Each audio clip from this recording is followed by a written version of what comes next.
On October 17, 2025, President Donald Trump welcomed Ukrainian President Volodymyr Zelensky to the White House. The world's attention was fixed on Washington, as two leaders from very different backgrounds prepared to discuss the fate of a nation at war. The public meeting was all smiles, handshakes, polite words, and talk of peace. Cameras flashed as the two presidents exchanged pleasantries, projecting an image of unity and hope. Trump praised Ukraine's bravery and promised to help end the war. He spoke of America's commitment to its allies and the importance of standing up to aggression.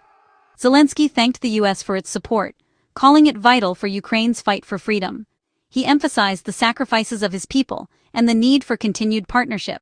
The two leaders projected unity, but beneath the surface, tension simmered. Each had their own priorities, and the stakes could not have been higher.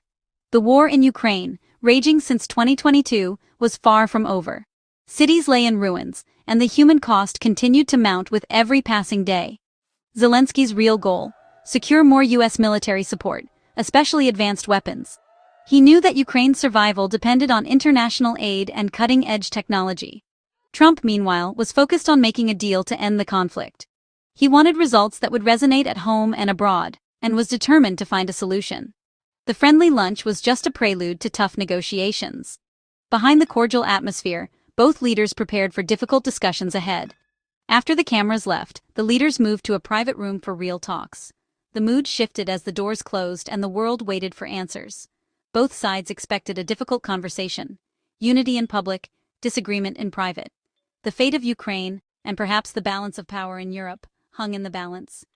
The world watched, hoping for progress, but aware that the stakes were high. Every word and gesture was analyzed by experts and citizens alike. Trump wanted a quick resolution. Zelensky wanted to reclaim lost territory. Their goals were clear, but the path forward was anything but simple. The contrast between the public display and the private agenda was stark. What the world saw was only a fraction of the story unfolding behind closed doors. The meeting's outcome would shape the future of the war. Decisions made here could alter the course of history for both nations. The stage was set for a confrontation behind closed doors. The world could only wait and wonder what would emerge from these high-stakes talks. The real story was about to begin, and its outcome would echo far beyond the walls of the White House. Once the doors closed, the mood shifted dramatically. The atmosphere, once filled with polite conversation, became charged with tension and unease. Reports from sources like the Financial Times and BBC described a heated, tense argument. Journalists noted the unusual intensity of the discussions, hinting at deeper issues. Trump's tone turned aggressive. He cursed, made demands, and berated Zelensky. His frustration was palpable, and his gestures were sharp and commanding. The friendly atmosphere vanished, replaced by raised voices and frustration. The room was filled with a palpable sense of conflict and disagreement. Ukrainian officials were shocked. They'd expected negotiation, not confrontation. The sudden shift left them scrambling to respond. Trump pushed his own plan, showing little interest in Zelensky's perspective. His approach was unilateral, leaving little room for compromise. The meeting was no longer a discussion between equals. Trump's dominance was clear, and Zelensky's concern grew with each passing moment. Trump dictated terms, pressuring Ukraine to change its strategy.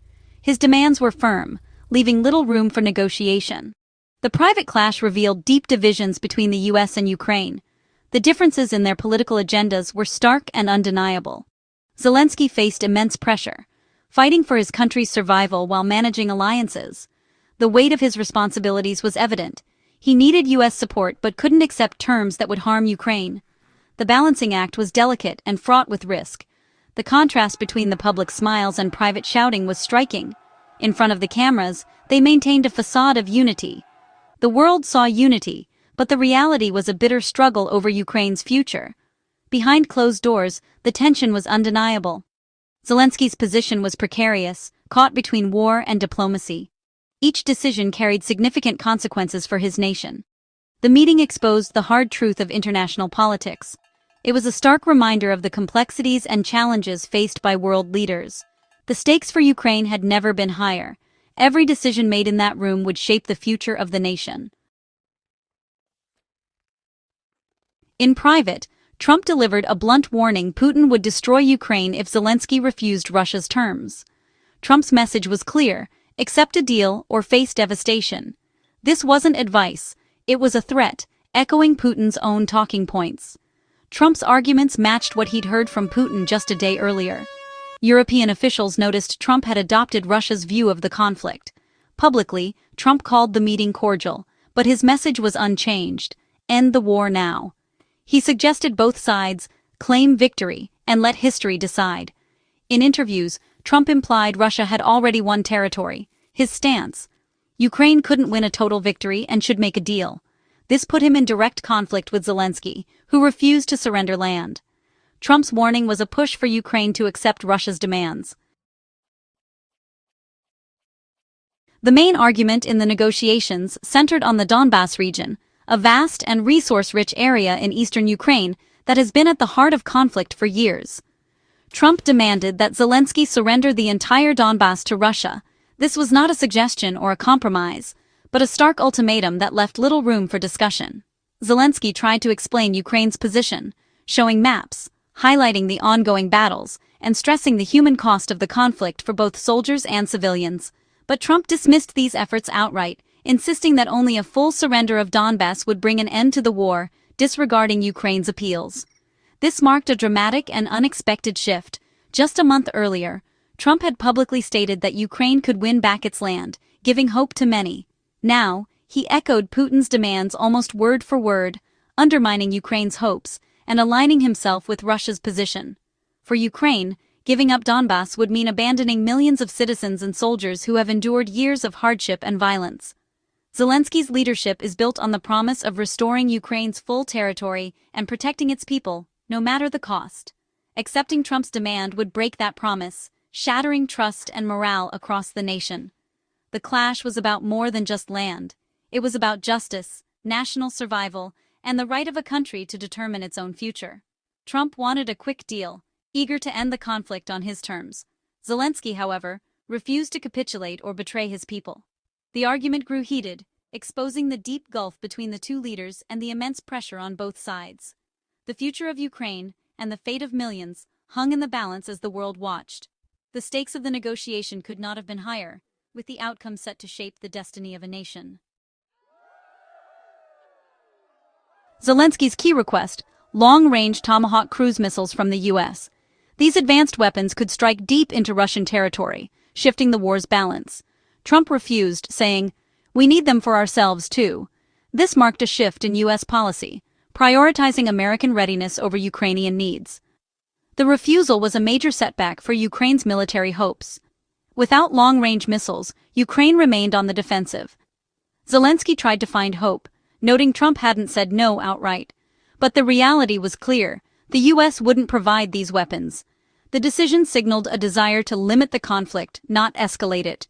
Ukraine's request was left unanswered, and its military options narrowed. The message: the US wanted a deal, not a bigger war. Zelensky left Washington without the support he'd sought. The disappointment in Kyiv was palpable. After the meeting, Zelensky made his position clear. He would not accept a peace deal that gave up Ukrainian land.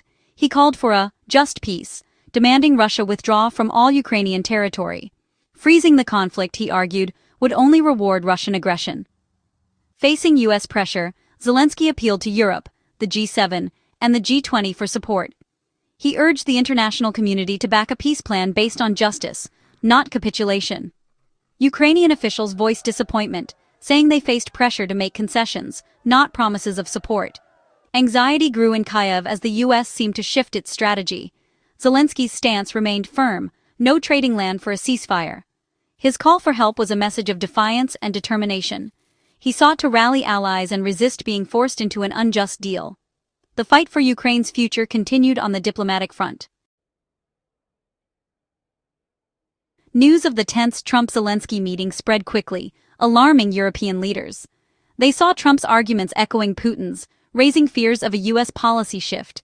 Europe had long supported Ukraine and sanctioned Russia. Now, US alignment seemed uncertain. The idea of pressuring Ukraine to cede territory worried European capitals. Russia, meanwhile, welcomed Trump's approach. The Kremlin praised his efforts, seeing them as advancing Moscow's goals. Trump's plan closely matched Russia's demands for the Donbas. Europe and Ukraine want a peace that respects borders. Russia wants territorial gains. Trump's new stance created division and uncertainty among allies. The international response highlighted the growing complexity of the conflict. Europe was concerned, Russia encouraged, and Ukraine under more pressure than ever. The unity of the West was at risk. The diplomatic landscape had shifted dramatically. In the wake of the Washington talks, a new summit was announced for Budapest, Hungary.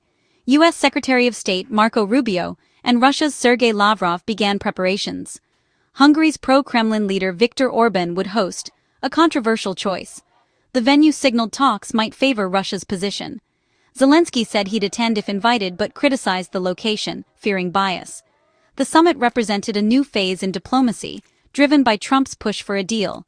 Ukraine and its allies worried the talks could be a trap, pressuring Kyiv into concessions.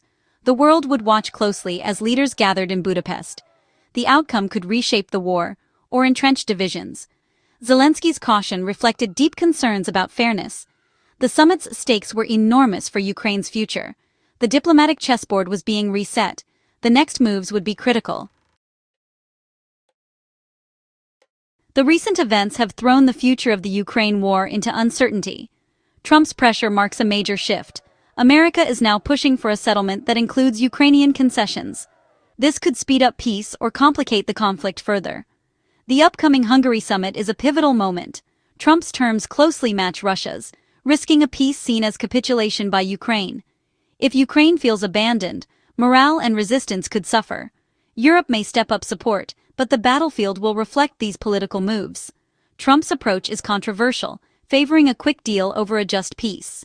The world watches, hoping for a resolution that doesn't betray Ukraine's sovereignty. The next chapter will be written in Budapest. The stakes, for peace, for Ukraine, and for the world, could not be higher.